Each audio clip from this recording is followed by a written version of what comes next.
Welcome to the Wisdom for Life podcast with David Baker. David was a former paratrooper in the 82nd Airborne Division and for over 30 years has been a preacher. He has written 5 books and is an Amazon #1 best-selling author. He is the chaplain at the county jail, pastors a church, and is the father of 11 children. Yes, 11. This podcast is here to give you wisdom for your family, your marriage, your children, your finances, your health, and your life. And now, the host of Wisdom of Life podcast, David Baker.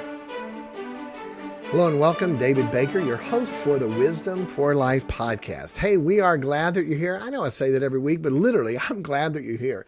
It's fun to see this grow and to hear people all over the country and even in other countries listening to this podcast and enjoying it, getting something out of it. So that's great. If you have a topic you'd like to be taught on or like to hear some information about, feel free. Send me an email, askpastorbaker@gmail.com. If you have a question you'd like to cover, also askpastorbaker@gmail.com. And so, as you know, this is our Wednesday podcast. This is one that's, quote, the normal one from the beginning. We've added Monday, a short one to what to teach our children. Tuesday and Thursday, a mini micro one to be able to have a wisdom and thought for the day. And Friday, Fabulous Friday with my wife and teaching on life, marriage, relationships, children, things like that. And it's been a help. So today's lesson will be on, you ready? Global warming. Yes, the world is getting warmer. It's going to get so bad you're not going to believe it. All right.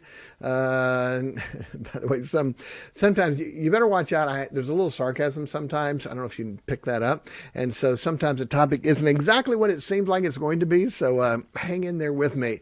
First, we'd like to, quote, learn you something. We'll have a joke. We'll give you something we like and something that we don't like. And then I got a quote and some Bible trivia. And always we got a gift for you if you would like it. So, first, to learn you something, okay? October 2018, the Gilbert, Minnesota Police Department issued a public notice about birds that appear to be, quote, under the influence or drunk. It turns out the airborne animals are apparently eating berries that had fermented due to early frost. It was making them tipsy. Unfortunately, this meant that these buzzed birds were acting confused and flying into windows. So just like alcohol is not good for us, it's not good for birds either. Okay, can't drive, can't fly, can't walk. By the way, it's not only that, other animals find fermented fruits and eat them, and it creates a lot of problems. So just like for them and us. All right, a joke. I was in the military. I did my basic training at Fort Jackson. So this is a joke literally from that. A lady said, one of my husband's duties as a novice drill instructor at Fort Jackson, South Carolina, was to escort the new recruits to the mess hall. After everyone made it through the chow line, he sat them down and told them, there are 3 rules in this mess hall. Shut up, eat up, get up. By the way, that is what they tell you. It's amazing. You just sit down. You just get your food. You got like 3 bites in. All right, get up, get out of here. What? Are you kidding? There's no relaxing time for dinner. Get you in, get that food down, and get out of there. So 3 rules in this mess hall. Shut up, get up, eat up. Sorry, shut up, eat up, get up. Checking to see that he had everyone's attention, he asked, what's the first rule?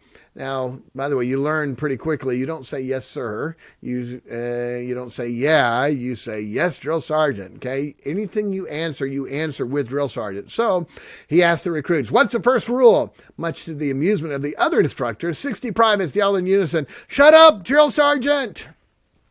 And so I'm sure the privates had fun with that. The other drill instructors had fun, and he realized, okay, don't ask that again. Things that I love helping guys in the jail. I just love helping guys in the jail. Just came from there and did 2 classes on my book, I'm Never Coming Back Here. Sincere, real. The first week homework is to say, hey, 25 reasons why I never want to come back here. And I ask them, hey, what is your heartfelt thing? What's the biggest reason why? To hear their heart, to see what these guys are going through. Okay, it's their fault. Okay, they've sinned. Okay, they messed up. Now what? They're still sons. They're still brothers. They're still dads. They're still husbands. And boy, they need help. And I love helping them at the jail and pray for them. I appreciate that. I'm going to do a podcast on that coming up. Things I hate. I sort of run out of things I hate. Sometimes I have to think longer. Things I like, that's easy. Usually it's just whatever I'm doing that time, whatever we just did. So many things like that you love. Things I hate, I have a harder time with it because I'm such a loving guy. My dad always grew up and said, I'm a lover, not a fighter. I can fight. We can fight if we have to, but boys, I'd rather kiss my wife than fight with my wife any day. So things I hate.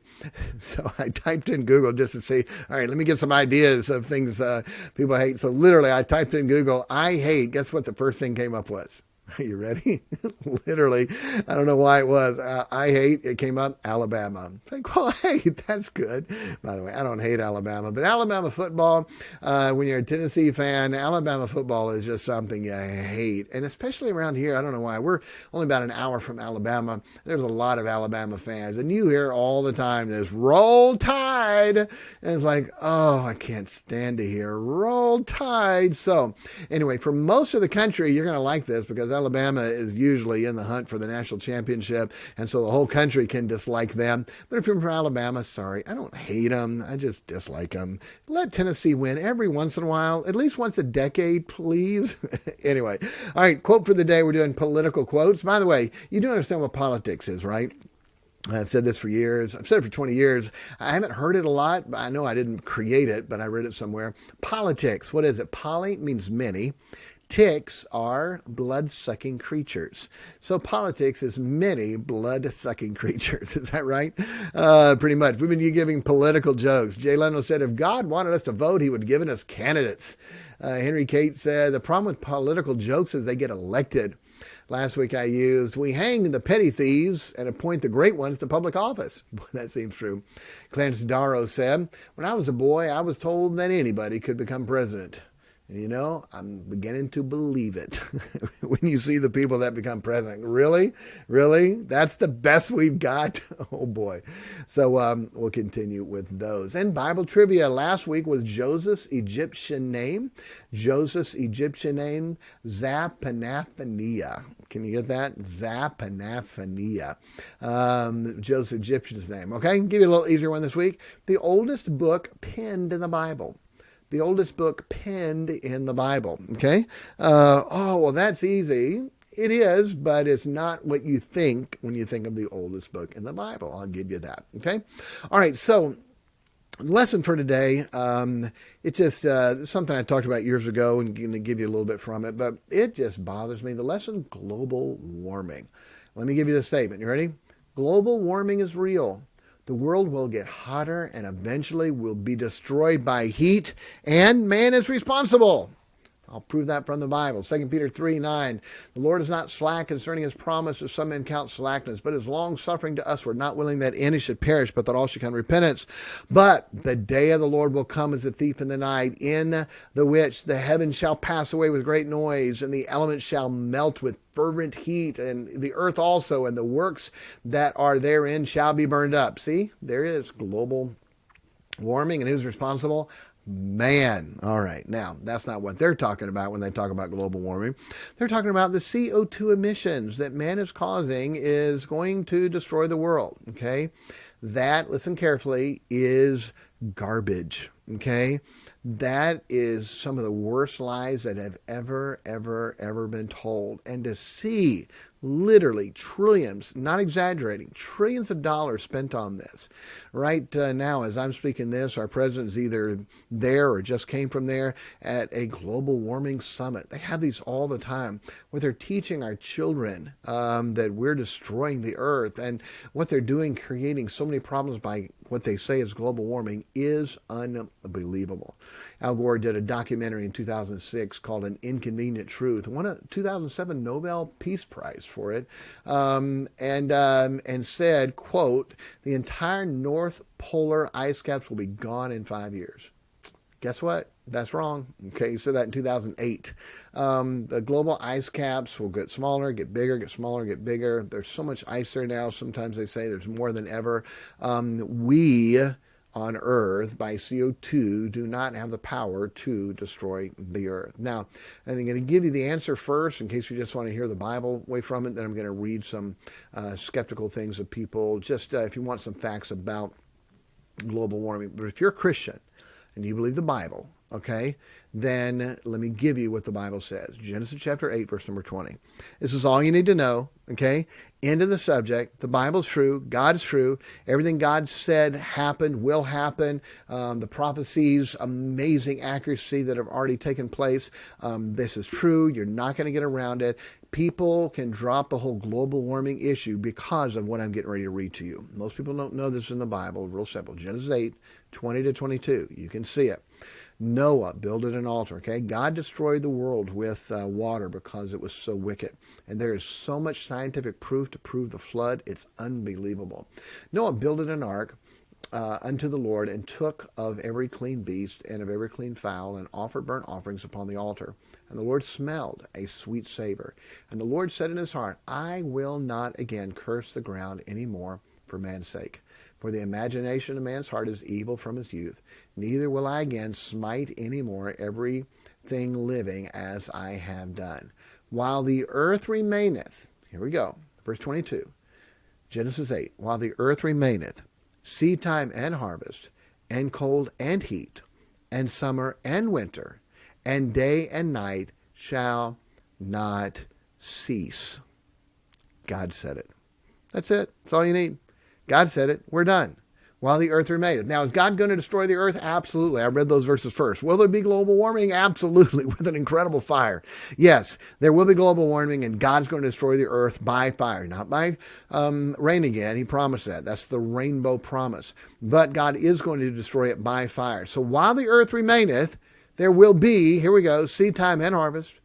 That's spring and fall, okay? Cold and heat, summer and winter, and day and night shall not cease. Boy, wouldn't it be great if people just believe the Bible, believe God, and stop this stupid thing of global warming? Oh, it's a half a degree. It's a degree. Who cares? It doesn't matter. There's going to be. There has been. Global warming and global cooling, and there will still be the sunspots that come off on them. Yes, it can create all kinds of things in havoc, and the oceans and the flow. Yes, those things can create different weather patterns, but guess what? As long as the earth remains, there will be cold and heat, summer and winter. There will be planting and harvest. You're not going to get away from that, okay? And so if you'd like some more, here, I'm just going to read this. I didn't write this. This is from scientists and people that read and know, but it's very interesting, and I'll give you a few more minutes of that. So, since 1898, the media has alternated between global cooling and warming scares during 4 separate and sometimes overlapping time periods. From 1895 until 1930, the media is peddling the coming ice age. From the late 20s until the 60s, they warned of global warming. From the 50s until the 70s, they warned us again of a coming ice age. This makes modern global warming the fourth attempt to promote opposing climate fears during the last 100 years. What's the phrase? The thing we don't learn from history is that we don't. The thing we learn from history is that we don't learn from history. Okay? This has been going on for a long time, and it is all about control, government power, government control. It has nothing to do with your global warming. Please know that. They've been talking about this for over 100 years, back and forth, global warming, global cooling, ice age coming, global warming. They've been talking about this forever. Next, the National Academy of Sciences report reaffirmed the existence of the medieval warming period from 900 AD to 1300 AD and a little ice age from 1500 to 1850. Both of these periods occurred long before the invention of the SUV or the human industrial activity could have possibly impacted the Earth's climate. They say it's because of your SUV and you're burning too much fossil fuel. Garbage! They had global warming and global cooling. They had a little ice age and a warming period in history. They found that out. It had nothing to do with the industrial combustion engine or global warming from CO2 gases that we created. Again, garbage. What climate alarmists and their advocates in the media have continued to ignore is the fact that the little ice age, which resulted in harsh winters which froze New York Harbor and caused untold deaths, ended about 1850. So trying to prove man-made global warming by comparing the well-known fact that today's temperatures are warmer than during the little ice age is akin to comparing summer to winter to show a catastrophic temperature trend. Okay? It does not make sense. Next, something that the media almost never addressed are the holes in the theory that CO2 has been the driving force in global warming. Alarmists failed to adequately explain why temperatures began warming at the end of the Little Ice Age about 1850, long before man-made CO2 emissions could have impacted the climate. Okay, they started warming in 1850. We didn't have the CO2 emissions. Then about 1940, just as man-made CO2 emissions rose sharply, the temperatures began to decline. That lasted until the 1970s, prompting the media and many scientists to fear a coming ice age. Doesn't make sense. When you listen to what they're saying today, we are causing by CO2 emissions global warming that's going to destroy the earth. Okay, it's one of the most stupid statements that anyone has ever made, and it's amazing how many people believe it. A letter to Canadian Prime Minister on April 6, 2006 by 60 prominent scientists who questioned the basis for climate alarmism clearly explained the current scientific state of scientific knowledge of global warming. The 60 scientists wrote, if back in the mid-90s we knew what we knew about climate, Kyoto would almost certainly not exist because we would have concluded it was not necessary. The letter also noted climate change is real is a meaningless phrase used repeatedly by activists to convince the public that a climate catastrophe is looming and humanity is the cause. Neither of these fears is justified. Global climate changes occur all the time due to natural causes, and the human impact still remains impossible to distinguish from this natural noise. Okay. Next, 2006, a director of the International Arctic Research Center in Fairbanks, Alaska, testified to Congress that the highly publicized climate models show a disappearing Arctic were nothing more than science fiction. Disappearing Arctic, science fiction. Where they did the Time magazine cover with the polar bear stuck on a little iceberg that's shrinking and is going to die. What garbage. Polar bears can swim 20, 30, 40 miles. They swim 20, 30, 40 miles. But the picture of that, it is propaganda, and it is for a reason, for government control. Remember, politics, many blood-sucking creatures. Front page article, October 7th. 1912, New York Times. Ready? 1912. Just a few months after the Titanic sank and the iceberg declared, a prominent professor warns us of an encroaching ice age. The same day, in 1912, Los Angeles Times ran an article warning that, quote, the human race will have to fight for existence against cold. On August 10th, 1923, Washington Post article declared, ice age coming here. What happened? Did it? No. 1930, the media took a break from reporting on the coming ice age, instead switched gears to promoting global warming. Quote, America's longest warming spell since 1776. Temperature line records a 25-year rise, stated in an article, New York Times, March 27, 1933. The media of yesteryear was also not above injecting large amounts of fear and alarmism into their climate articles. On August 9th, 1923, front page article, Chicago Tribune declared, scientists say Arctic ice will wipe out Canada. The article quoted a Yale University professor that predicted large parts of Europe and Asia would be wiped out and Switzerland would be entirely obliterated. 1923. Did that happen? Boy, the only thing we learn from history is we don't learn from history. December 29, 1974, New York Times article on global cooling reported that climatologists believe the facts that present climate change are much that the most optimistic experts would assign near certainty to major crop failure in a decade. The article also warned that unless government officials reacted to the coming catastrophe, mass deaths by starvation and possibly in anarchy and violence would erupt. 1975, the New York Times reported that a major cooling was widely considered to be inevitable. Okay? People need to sell newspapers. Universities need government contracts and government grants. So guess what? You create these things so you can get more money to study it. It's stupid. How many billions and trillions of dollars have been wasted on this when God said, look, as long as the earth is here, it's going to be cold and heat.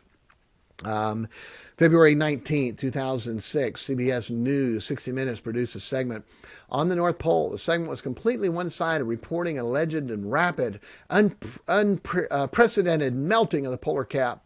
It even featured correspondent Scott Pelley claiming that the ice in Greenland was melting so fast he barely got off an iceberg before it collapsed into the water.